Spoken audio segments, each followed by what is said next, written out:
À l'heure où la propagande est à portée de clic, il est essentiel de donner en particulier à nos élèves les ressources qui ont toujours été celles du savoir, de la connaissance, de la rigueur. C'est le sens de l'éducation aux médias et à l'information. Et je voudrais ici, puisque le lieu s'y prête, Madame la Directrice, insister tout particulièrement sur la question de l'image, qui est centrale dans le moment que nous vivons. Nous sommes en effet dans une situation assez paradoxale dans nos sociétés. Jamais l'image n'a été aussi présente, et en même temps, face à cette omniprésence de l'image, on a à bien des égards une absence, celle de sa compréhension et de sa maîtrise. Nous avons oublié d'une certaine façon ce que le peintre Edgar Degas rappelait magnifiquement, lui qui disait « Le dessin n'est pas la forme, il est la manière de voir la forme ».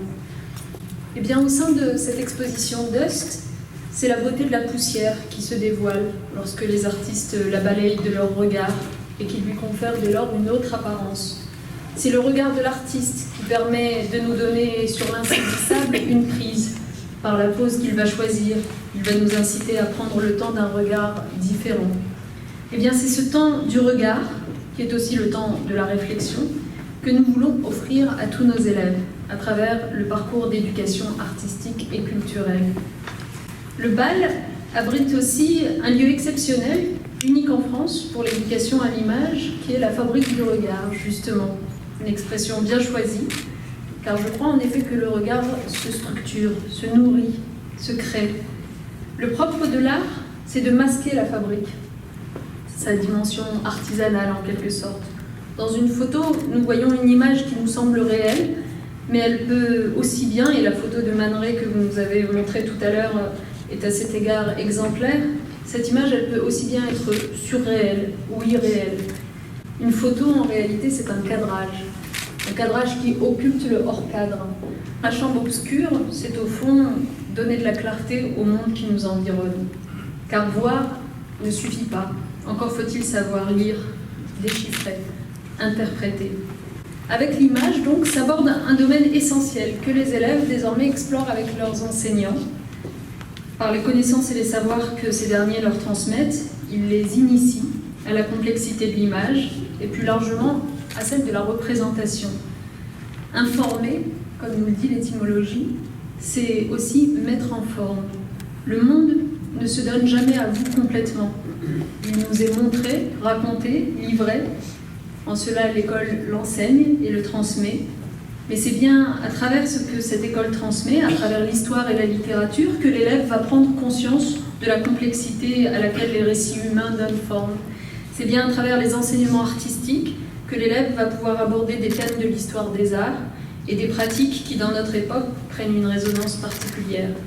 Oui, connaître les nombreuses critiques auxquelles a donné lieu l'image, la façon dont on l'a tour à tour envisagée comme un trompe-l'œil ou comme le dévoilement d'une vérité supérieure, tout ça nous en dit aussi beaucoup sur la fascination que l'image exerce aujourd'hui. Alors le regard doit être aiguisé, affûté, pour affronter le flux incessant d'images qui nous environnent. L'œil ne doit pas être un organe passif. Il doit être, pour reprendre la jolie formule de Jean Starobinski, un organe vivant. L'œil doit être un organe vivant. L'éducation aux médias et à l'information est là pour cela, pour permettre à nos élèves d'aborder le monde avec un esprit critique.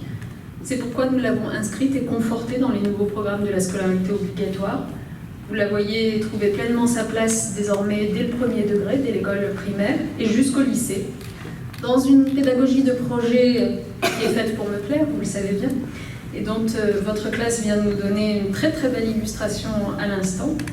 Pourquoi pédagogie de projet? Parce que je crois que précisément l'éducation aux médias et à l'information, par son objet, nécessite une approche collective, collaborative.